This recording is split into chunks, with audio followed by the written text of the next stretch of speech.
Hello good morning मेरे प्यारे साथियों, कैसे हैं आप सभी लोग। आज हमारा जो टॉपिक है वो हमारा टॉपिक है क्वाड्रेटिक इक्वेशंस। सो आज हम जानते हैं बहुत डीप में जो हमारा टॉपिक है क्वाड्रेटिक इक्वेशन के क्वाड्रेटिक इक्वेशन क्या होता है। और जब हम थ्योरी अपनी कंप्लीट कर लेंगे तो थ्योरी के बाद हम कुछ इंपॉर्टेंट क्वेश्चंस भी सॉल्व करेंगे। तो सबसे पहले तो यहाँ पे एक शब्द लिखा है इक्वेशन। सबसे पहले यहाँ पे एक शब्द लिखा है इक्वेशन, इसको हिंदी में बोलते हैं समीकरण। तो पहले तो हम ये जानते हैं कि आखिरकार इक्वेशन क्या होता है, समीकरण क्या होता है। जैसे मैंने आपके आगे लिखा, ओनली मैंने लिख दिया 3x। क्या अभी ये इक्वेशन है? नहीं, ये अभी इक्वेशन नहीं है, ये अभी एक एक्सप्रेशन है। ये अभी एक सिर्फ व्यंजक है, ये एक एक्सप्रेशन है। और ये जो एक्सप्रेशन है ये क्या है? अभी एक सिर्फ एक पॉलिनोमियल है। और वो भी इसकी मैक्सिमम पावर कितनी है? 1 है। तो अभी आप देखेंगे कि x बराबर 1 है, मतलब अभी जो ओनली एक लीनियर पॉलिनोमियल है। कैसा पॉलिनोमियल है? अभी जो ओनली एक लीनियर पॉलिनोमियल। तो ये जो एक्सप्रेशन है, ये जो हमारा एक्सप्रेशन है, ये इक्वेशन में कन्वर्ट कब होगा? तो इक्वेशन में कन्वर्ट तब होगा जब इसके बगल में, इसके इक्वल में कुछ ना कुछ कंपेयर करने के लिए होगा। तो कुछ ना कुछ कंपेयर करने के लिए होगा। जैसे मैंने लिख दिया 3x = 6। ठीक है, 3x = 6। अब जैसे मैं अगर आपसे बोलूं, जैसे अपन और एग्जांपल समझे, जैसे दो भाई हैं। अब मैं अगर अकेले एक की बात करूं और एक से बोलूं क्या ये ताकतवर है या नहीं, तो इसको कंपेयर करने के लिए कोई ना कोई चाहिए। अभी तो ये ओनली एक्सप्रेशन है, और एक्सप्रेशन है तो अभी तो इसको अभी इक्वेशन बनाना है। तो इक्वेशन कब होगा? जब इसका एक भाई और होगा, या एक साथी और होगा, एक कैंपेन और होगा उसका। और जब उसका एक कैंपेन और होगा, एक साथी और होगा, तब बता पाएंगे कि इन दोनों में से कौन भारी है, कौन हल्का है, कौन में ताकत ज्यादा है, कौन में ताकत कम है। तो अभी इसमें कुछ हम डिसीजन नहीं ले सकते।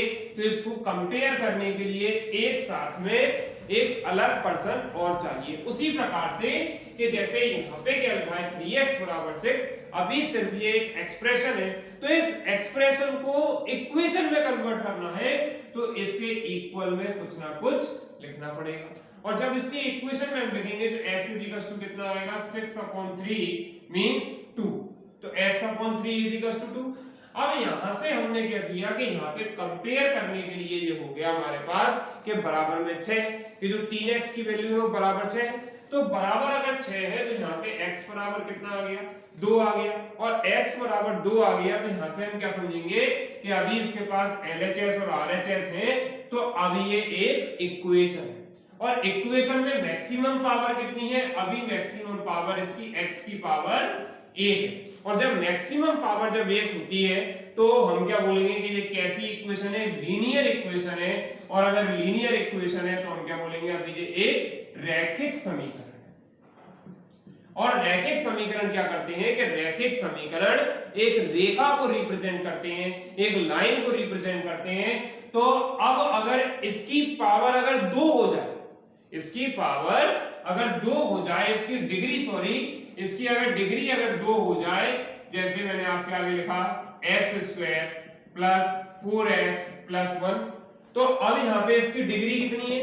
डिग्री 2 है। और डिग्री 2 है तो ये क्या कहलाएगी? यहाँ पे ये आपकी क्वाड्रेटिक पॉलिनोमियल कहलाएगा। और बराबर में इक्वल में 0 लिख दिया, क्योंकि कंपेयर करने के लिए कुछ ना कुछ है, तो ये क्वाड्रेटिक इक्वेशन कहलाएगी। तो द्विघात समीकरण या क्वाड्रेटिक इक्वेशन वो इक्वेशन होती है यहाँ पे डिग्री 2 होती है। डिग्री कितनी होती है? डिग्री 2 होती है। और डिग्री अगर 2 होगी तो हम क्या बोलेंगे? डिग्री अगर 2 होगी तो ये हमारी द्विघात या क्वाड्रेटिक इक्वेशन कहलाएगी। अब आगे बढ़ते हैं। तो यहाँ पे एक शब्द लिखा है मैंने डिग्री। डिग्री मींस होता है maximum power of a variable. Maximum power of a variable. Clear?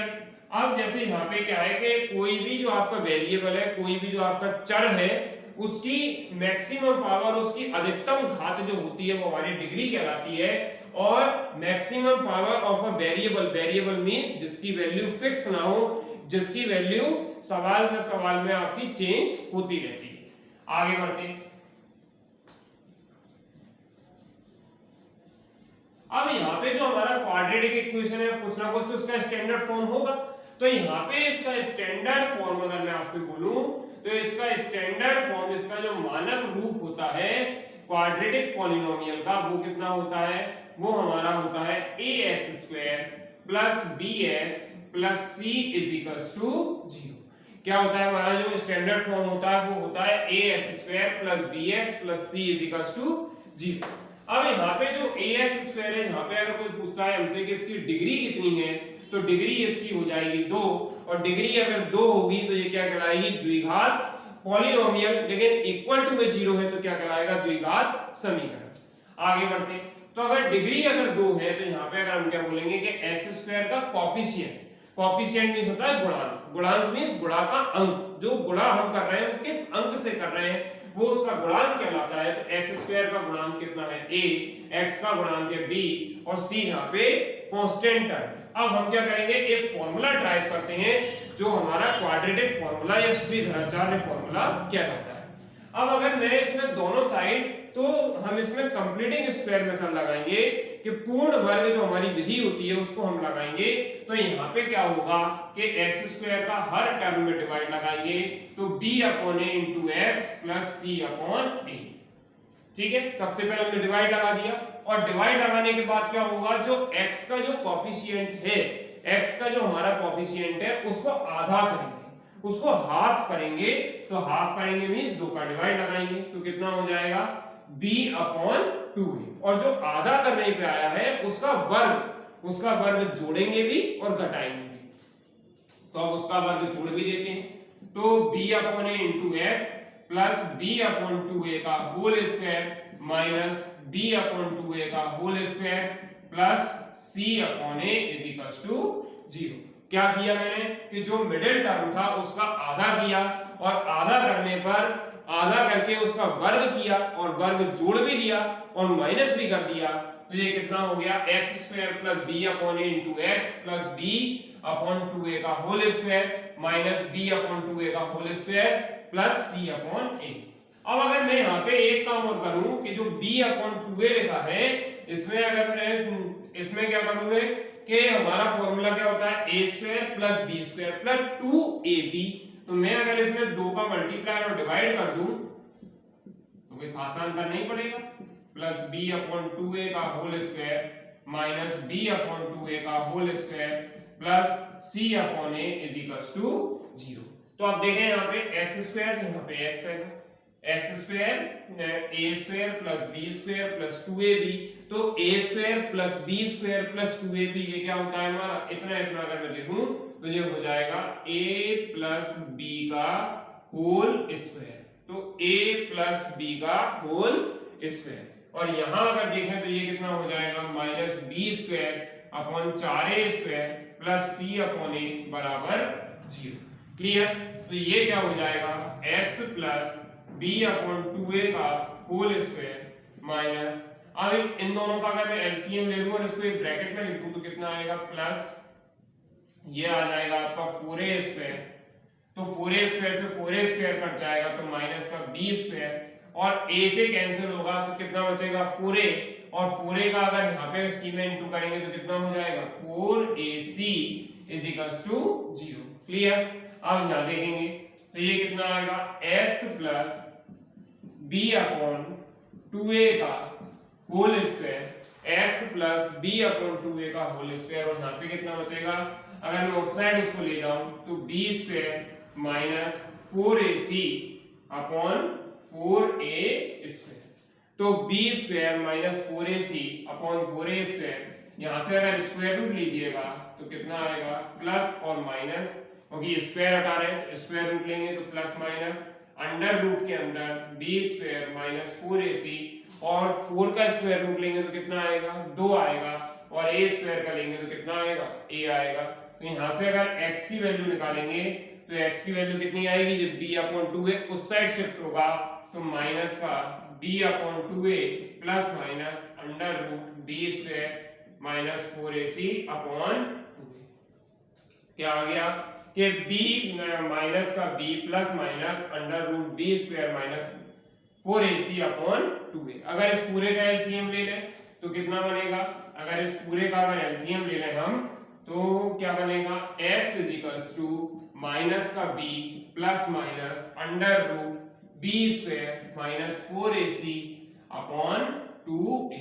ये हमारा क्या होता है, ये क्वाड्रेटिक फॉर्मूला के नाम से जाना जाता है। इसको हम सीधे फॉर्मूला भी बोलते हैं कि कोई भी हमारे पास अगर क्वाड्रेटिक इक्वेशन है तो उस क्वाड्रेटिक इक्वेशन को सॉल्व करने के लिए जो फॉर्मूला यूज करते हैं वो क्या यूज करते हैं, x is equals to minus B plus minus under root B square minus 4ac upon 2a। Clear, आगे बढ़ेंगे। अब यहाँ पे हम देखें तो ये हमारा जो बी स्क्वायर माइनस 4ac है ये हमारा कहलाता है डिस्क्रिमिनेंट। ये क्या कहलाता है, हमारा डिस्क्रिमिनेंट। अब यहाँ पे एक बात और आपको याद रखनी है, क्या याद रखनी है कि किसी भी इक्वेशन की जितनी डिग्री होंगी उसके उतनी ही x की वैल्यूज होंगी और वही उसके रूट्स कहलाते हैं। तो यहाँ पे अगर मैं बात करूं तो यहाँ पे प्लस और माइनस दो साइन अपन ने लिया हुआ है तो मींस इसकी दो आपके रूट्स होंगी। और क्वाड्रेटिक इक्वेशन में जो नॉर्मली दो रूट हम यूज करते हैं वो क्या होता है, अल्फा और बीटा। तो यहां से हम क्या लिखेंगे कि x is equals to sorry alpha is equals to एक बार ले लेंगे प्लस और एक बार ले लेंगे माइनस, तो b plus under root B square minus 4ac upon 2a और beta is equals to minus b minus under root B square minus 4ac upon 2a। Clear, तो ये x is equals to minus B plus under root B square minus 4ac upon 2a और ये आ जाएगा minus B minus under root B square minus 4ac upon 2a। इन दोनों का अगर सम कर देंगे, इन दोनों को जोड़ देंगे तो आप देख पा रहे हैं कि जो नेगेटिव जो वाला प्लस पार्ट और नेगेटिव पार्ट सेम है, अपोजिट है, तो कैंसिल हो जाएगा। तो क्या बचेगा, b और b जुड़ेगा तो माइनस का 2b upon 2a means minus का b अपॉन a। तो अल्फा प्लस बीटा कितना आएगा, माइनस b अपॉन a। अब माइनस b अपॉन a का मतलब क्या है, b मींस x का कोएफिशिएंट और a मींस x स्क्वायर का कोएफिशिएंट। तो उन दोनों का जो समेशन होता है वो क्या होता है, माइनस x स्क्वायर x का कोएफिशिएंट अपॉन x स्क्वायर का कोएफिशिएंट। ओके, अब अल्फा इंटू बीटा करेंगे, अगर इन दोनों का इंटू अगर मैं कर दूं तो a plus b a minus b के रूप में आ रहा है। ये हमारा a है, ये हमारा b है, ये a है और ये b है, तो a plus b a minus b, तो a स्क्वायर माइनस b का स्क्वायर प्लस b स्क्वायर और a square minus b square और 2a का इंटू करेंगे तो कितना हो जाएगा, 4a स्क्वायर, तो ये हो जाएगा b square minus b square plus 4ac upon में 4a स्क्वायर, b स्क्वायर से b स्क्वायर कट जाएगा तो 4ac upon 4a square means c upon a। तो ये अल्फा इनटू बीटा कितना आ गया, c अपॉन a आ गया।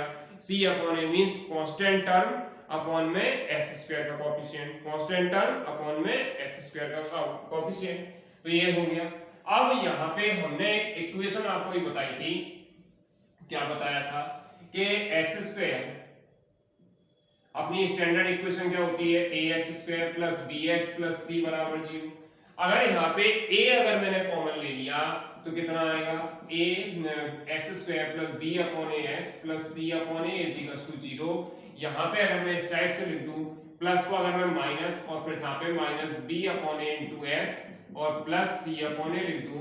अब आप बोलेंगे कि ये हमने क्या लिखा है, ये हमने लिखा है कि x स्क्वायर माइनस, अब यहाँ देखिए माइनस b अपॉन a और x को अगर मैं बाहर लिख दूं तो माइनस b अपॉन a कितना होता है, minus b upon a sum होता है।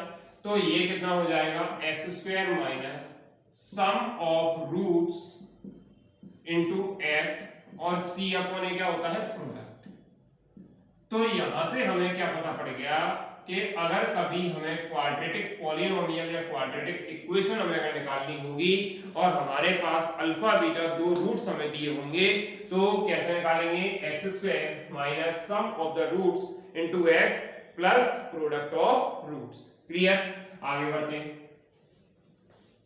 अब एक छोटा सा शब्द मैंने यहाँ पे लिखा था कि under root x is equals to minus B plus minus under root B square minus 4ac upon 2a। अब ये जो अंडर रूट के अंदर जो लिखा है, अंडर रूट के अंदर जो लिखा है b स्क्वायर माइनस 4ac, ये आपका किसके इक्वल बोला था मैंने, ये डिस्क्रिमिनेंट के इक्वल होता है। और डिस्क्रिमिनेंट हमारे रूट्स के जो नेचर होता है वो हमें क्लियर करते हैं। किस टाइप से? अगर ये d हमारा अगर छोटा हुआ 0 के, d की वैल्यू छोटी हुई 0 के, तो वो तो अंडर रूट में आ रहा है, और अंडर रूट में जब d जब छोटा आएगा तो क्या होगा, हम उसकी वैल्यू नहीं निकाल पाएंगे। मींस उसके जो रूट्स होंगे वो कैसे होंगे, इमेजिनरी होंगे, मींस काल्पनिक होंगे। क्लियर?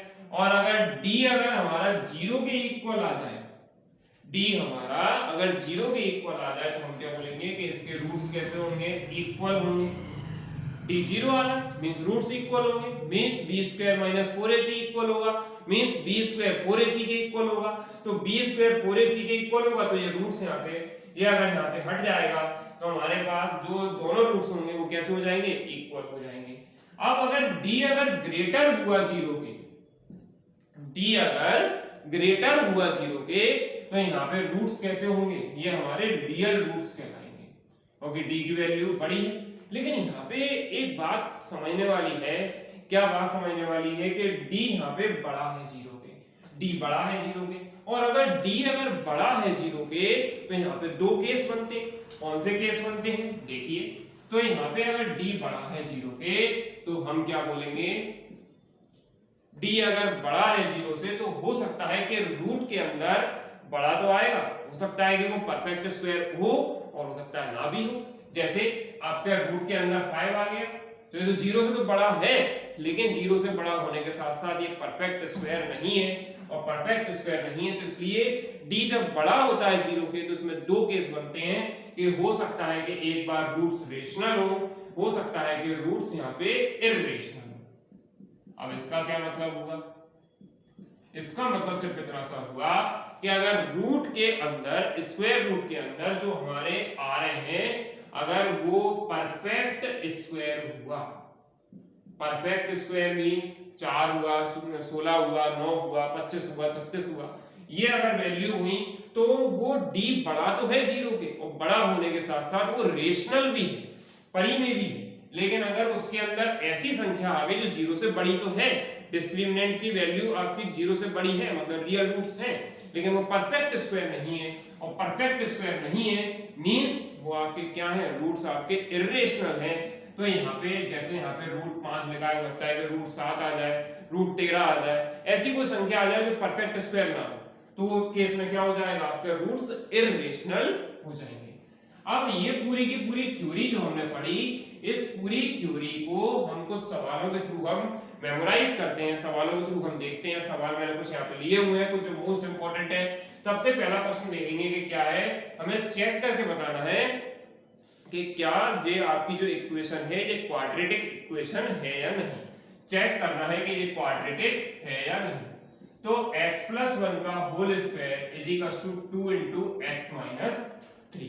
क्लियर? अब यहाँ पे a + b का होल स्क्वायर हम जानते हैं, तो a² + b² + 2ab, और यहाँ पे करेंगे तो 2x - 3। तो x² + 1 + 2x = 2x - 3। अब जब 2x से 2x कैंसिल हो जाएगा, x² + 1 और -3 इधर आएगा तो प्लस का 3 = 0। तो x² + 4 = 0। तो सॉल्व करने पे क्या प्राप्त हो गया, x² + 4 = 0, और x² + 4 = 0 है। तो हम जानते हैं कि इसकी डिग्री कितनी है, डिग्री 2 है, मैक्सिमम पावर 2 है, मींस ये क्वाड्रेटिक इक्वेशन है, मींस ये एक क्वाड्रेटिक है। सिंपल सी बात है। आगे देखते हैं नेक्स्ट क्वेश्चन क्या है, क्वेश्चन नंबर 2। क्वेश्चन नंबर 2 है हमारे पास, क्या है क्वेश्चन नंबर 2? क्वेश्चन नंबर 2 है कि ये आपको एक इक्वेशन दी है, √2x² + 7x + 5 √2 = 0। अब हमें इसके रूट्स पता करने हैं, और रूट्स जब हम पता करेंगे तो, लेकिन रूट्स पता करने के हमारे 2-3 तरीके होते हैं। कौन कौन से तरीके होते हैं, या तो क्वाड्रेटिक फॉर्मूला अप्लाई कर दो, या फैक्टराइज कर लो, या कंप्लीटिंग स्क्वायर लगा दो। तो सभी से हम प्रैक्टिस करेंगे, सभी से हम देखते हैं, लेकिन सबसे पहले देखेंगे कि √2x² + 7x + 5 √2 = 0, और अगर ये है तो हमें अभी इसको फैक्टराइजेशन की हेल्प से सॉल्व करना है। फैक्टराइजेशन में क्या करते हैं, सबसे पहले x² का कोएफिशिएंट और कांस्टेंट टर्म इन दोनों का इनटू करेंगे, इंटू कर लो, तो इंटू करेंगे रूट 2 का रूट 2 में करेंगे तो 2 इंटू 5 10। अब 10 के ऐसे फैक्टर करने हैं कि जोड़ने या घटाने पर 7 मिल जाए। तो हम जानते हैं 5 2 जा 10, 5 और 2 7, दोनों प्लस के रखेंगे क्योंकि यहाँ प्लस का है। तो कितना रखेंगे root 2 X square plus 5x plus 2x 5 root 2 is equal to 0। अब इन दोनों में दो दो के पेयर बनते हैं, तो इन दोनों में से मैक्सिमम क्या कॉमन आ सकता है, x कॉमन आ सकता है। तो वो कितना आएगा आपका रूट 2 x प्लस 5, और इन दोनों में से क्या कॉमन ले सकते हैं, इन दोनों में से हम रूट 2 कॉमन ले सकते हैं।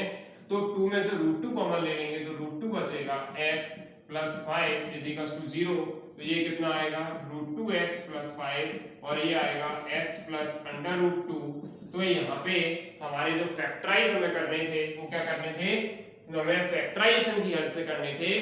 तो क्या क्या फैक्टर हो गए रूट 2x प्लस 5 और x प्लस रूट 2।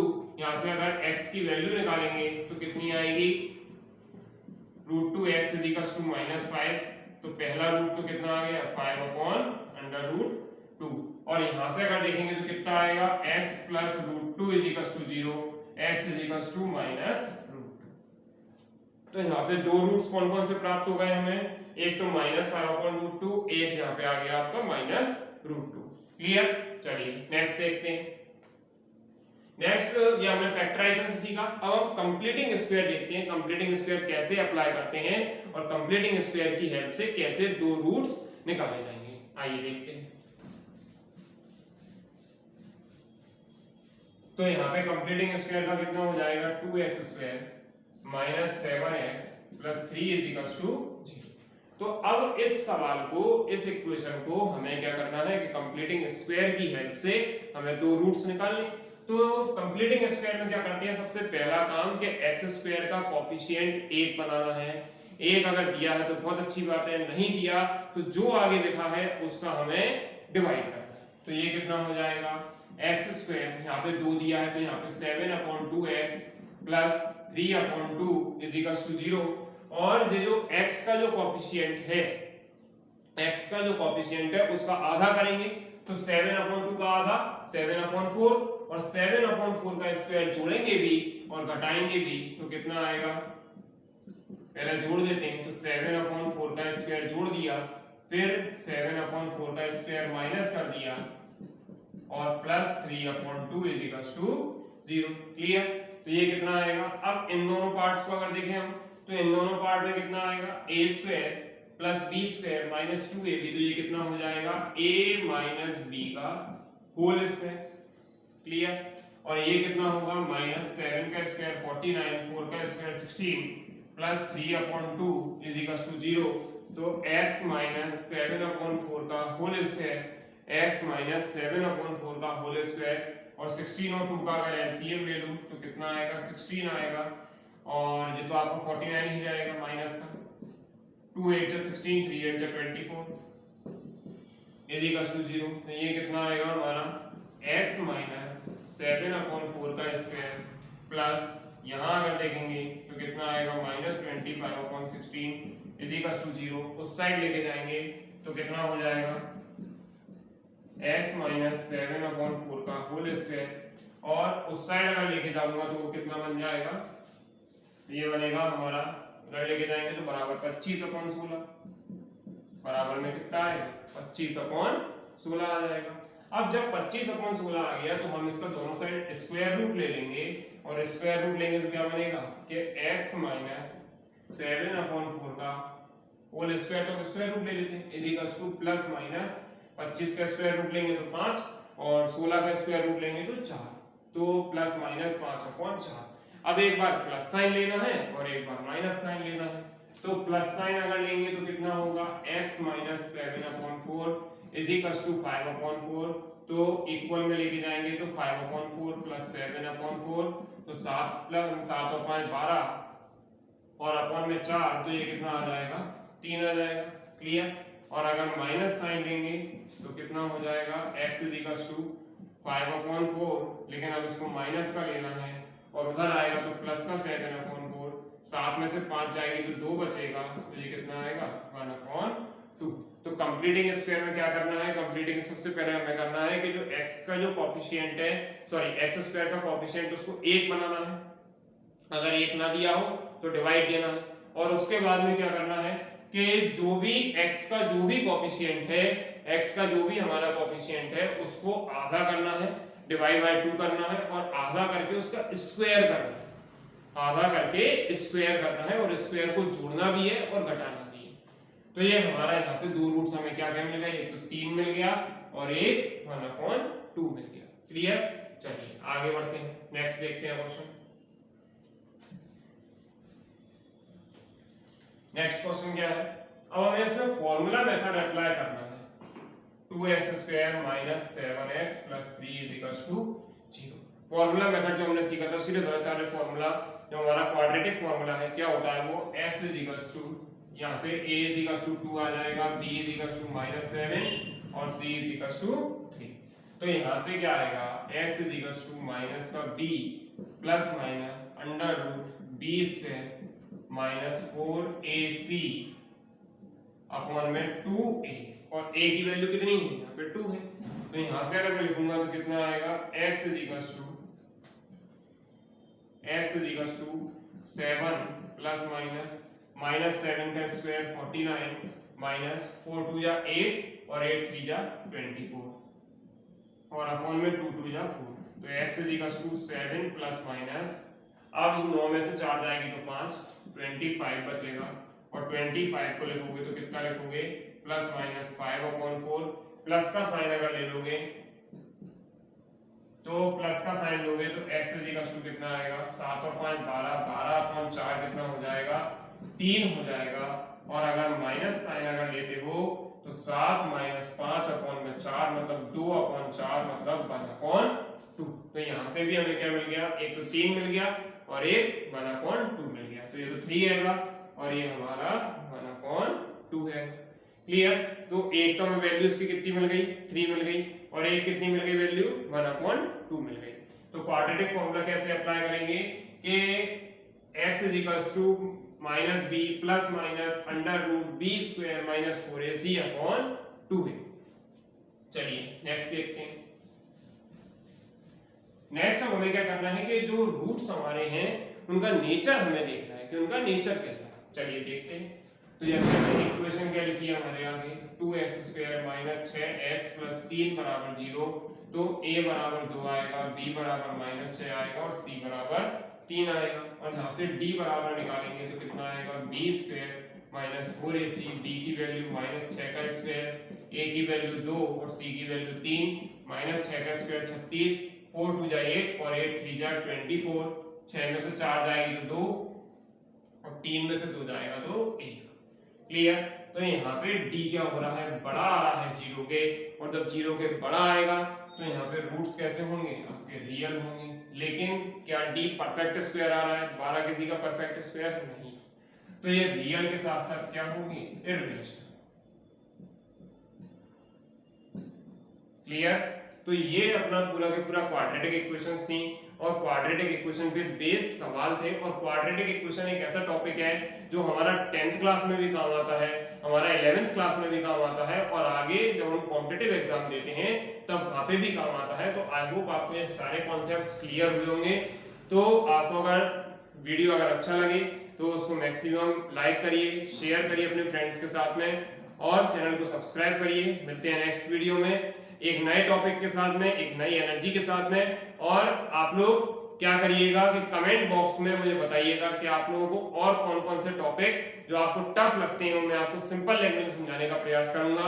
मिलते हैं नेक्स्ट वीडियो में। इस वीडियो में इतना ही। Thank you so much.